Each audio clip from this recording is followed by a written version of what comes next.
السلام عليكم، ازيكم؟ انا فاطمة ابراهيم. هنعمل النهاردة تورته لعيد ميلاد اطفال بطريقة حلوة جدا. هنبدأ الاول بالسبونج، هنعمله بمقادير مظبوطة 100%. جربوه بالمقادير دي وامشوا بالخطوات صح، وان شاء الله هنعمل احلى تورته مع بعض، وهنشوف ازاي نزينها للاطفال بطريقة احترافية وحلوة جدا. ان شاء الله عمرنا ما هنشتري تورته من بره تاني. يلا بينا نبدأ مع بعض بالسبونج الاول. هنحتاج للسبونج 10 بيضات. هنفصل الصفار عن البياض، وهناخد الاول صفار البيض اللي هم 10 صفار بيض، وهنحطهم في البولة بتاعتنا، وهنحط عليهم نص كوباية سكر، وهنخلطهم مع بعض كويس جدا. هنولع عليهم المضرب حوالي 5 دقايق لغاية كده ما يفتحوا وياخدوا اللون ده. بعد ما يوصلوا للقوام ده هنحط عليهم اللبن، هيبقى نص كوباية لبن، ومهم انه يبقى بدرجة حرارة الغرفة، ما يبقاش ساقع وما يبقاش سخن. وبرضو نخلطهم مع بعض وننزل عليهم بنص كوباية زيت، وهنحط عليهم نص معلقة صغيرة فانيليا باودر، او الفانيليا السايلة دي برضو بتدي للكيك طعم حلو جدا، بتبقى افضل بكتير. وهنسيبهم يختلطوا مع بعض كويس. بعد كده نوقف عليهم المضرب ونحط مصفى على الخليط بتاعنا، ونبدأ نحط المكونات الجافة. بس مهم ان احنا نحطهم في مصفى علشان يتنخلوا كويس قوي، ما يبقاش فيه اي كلاكيع من الدقيق. هنحط كوباية ونص دقيق. مهم جدا ان نجيب نوع دقيق كويس، بيفرق قوي في الكيك.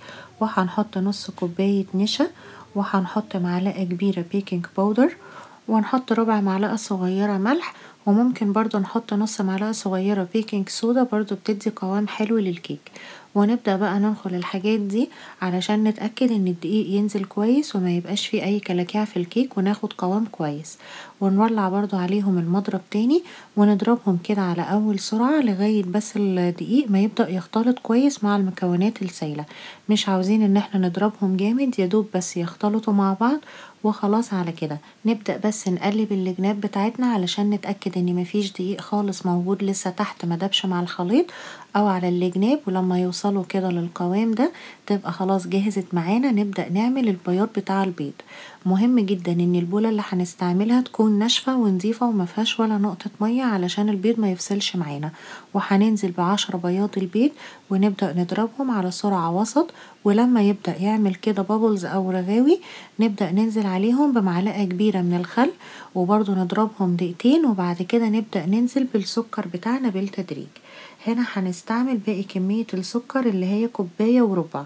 حطينا الأول نص كوباية، وهنحط هنا كوباية وربع بس بالتدريج، مش هنحطهم مرة واحدة. وكل مرة هننزل فيها السكر هنلاقي ان القوام بتاعنا بيتماسك كده وياخد شكل المرنج. المفروض ان هو في الاخر كده لما نيجي نحط فيه المعلقة نلاقي ان المرنج واقف فيه مش بيقع، يبقى هو كده وصلنا للقوام الصح. والمفروض برضو ان احنا نضربهم على سرعة وسط، ما تبقاش السرعة عالية جدا علشان ما يتنفخش زيادة عن اللزوم من غير ما ناخد كمية الهواء المظبوطة. وشايفين بقى في الاخر لما خلاص نشيل المضرب بتاعنا لازم نلاقي بياض البيض متماسك كده في المضرب بالشكل ده، ما يبقاش سايل خالص. مادام عامل كده يبقى هو كده مظبوط معانا جدا. نبدأ بقى ان احنا ننزل عليه بالتدريج بالخليط بتاع صفار البيض اللي كنا عاملينه في الاول. هنحط اول كمية معانا دي، مش لازم ان احنا نقلبها بالراحة، ممكن دي نخلطها كده بأي طريقة علشان نخف الخليط شوية. واحنا كده كده الباقي هنحط بالراحة، فهنظبط الهوا بتاعه ده. بس ننزل مثلا معلقتين ونقلبهم كده مع خليط صفار البيض، ونبدأ ننزل بباقي الكمية بتاعتنا. بس بعد كده بقى هنحطها بالراحة جدا، نبدأ نقلب من تحت لفوق كأننا بنطبق كده بالشكل ده. مش عايزين نقلبها جامد، لازم من تحت لفوق علشان نحافظ على الهواء اللي موجود في بياض البيض، وهو ده اللي بيخليها بعد كده تبقى هشة معانا ومنفوخة كده من جوه وطعمها حلو.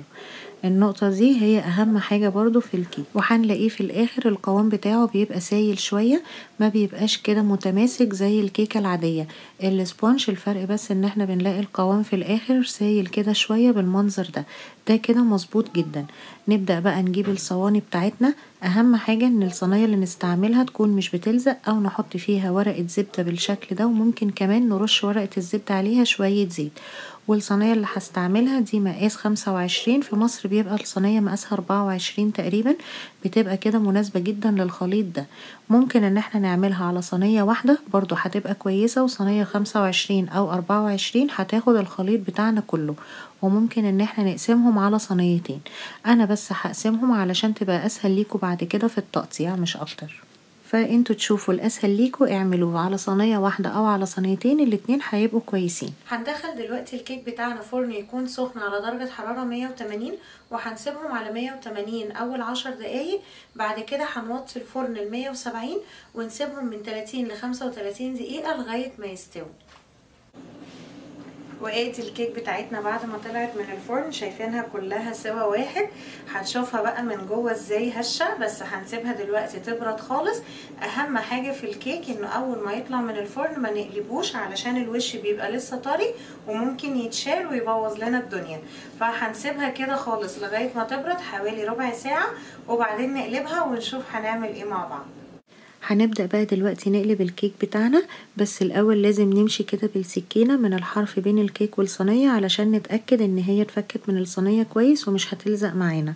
وهنجيب بقى اي طبق موجود عندنا يكون كبير شوية، ومهم ان احنا بس كده نهز الصينية الأول لغاية ما نسمع الصوت ان الكيكة نزلت في الطبق. نرفع بقى الصينية وبتبقى كده الكيكة اهي اول واحدة جهزت معانا. نقدر بقى دلوقتي نقلبها على الناحية التانية كده وهي باردة، وهنبقى حافظنا على الوش بتاعها عشان زي ما قلنا لو سخن بيتلزق كده في اللي احنا حطينا عليه وبيتشيل. ودي برضو تاني واحدة موجودة معانا. نبدأ برضو نشيل كده ورقة الزبدة بالراحة جدا وهي برضو تبقى دافية، ما تبقاش لسه سخنة علشان ما يتشالش معانا الوش بتاعها. وبرضو هنسيبها كده لغاية ما تهدى شوية قبل ما نقلبها على الناحية التانية. ممكن برضو كده بالطريقة دي بيبقى سهل جدا علينا ان احنا نقسمهم. الاتنين دول هيتقسموا لأربعة وهيعملوا لنا كيك تبقى عالية كده وكويسة جدا. ممكن ان احنا نستعمل القطاعة دي، او لو مش موجودة عندنا يفضل ان احنا نستعمل سكينة تكون مشرشرة، علشان السكينة المشرشرة هي اكتر حاجة بتقسم لنا الكيك بطريقة مظبوطة جدا. ادي اول كيك معانا قسمناها لاتنين، هنعمل كده 2 سبونج. هنبدأ بس ان احنا كده ننضف الكيك بتاعنا قبل ما نغلفه، علشان مهم جدا ان الاسبونج لازم نغلفه كده علشان نحافظ ان هو يبقى طري. فهنشيل اي بواقي كده موجودة من الحرف او من النص وننضفها كويس من اي فتافيت موجودة عليها، ونلفها على الناحية التانية ونبدأ ان احنا نشيل الطبقة دي كده. بتبقى طبقة خفيفة جدا، نبدأ نشيلها بسكينة مشرشرة برضو بالراحة قوي. هي دي برضو ممكن نخليها منشيلهاش، بس في الطعم بتبقى احلى لو مش موجودة. بتبقى الكيكة بتاعتنا انعم، بتبقى تورته كده قوامها ناعم قوي وطعمها احلى. فهي اختياري، بس انا بحب اشيلها. بس هنشيلها كده بالسكينة المشرشرة بالراحة قوي، ممكن ان احنا نمشي عليها كده هنلاقيها ان هي بتتشال معانا بسهولة. بحرف بس السكينة نمشي بالراحة خالص علشان ما نقطعش الكيك. ومهم قوي ان الكيك تبقى لازم باردة، ما تبقاش سخنة خالص. لو سخنة هنلاقيها اتقطعت مننا واتفتفتت كده وباظت خالص. لازم الكيك تبقى دافية او باردة خالص، وبحرف السكينة نمشي عليها كده بالراحة.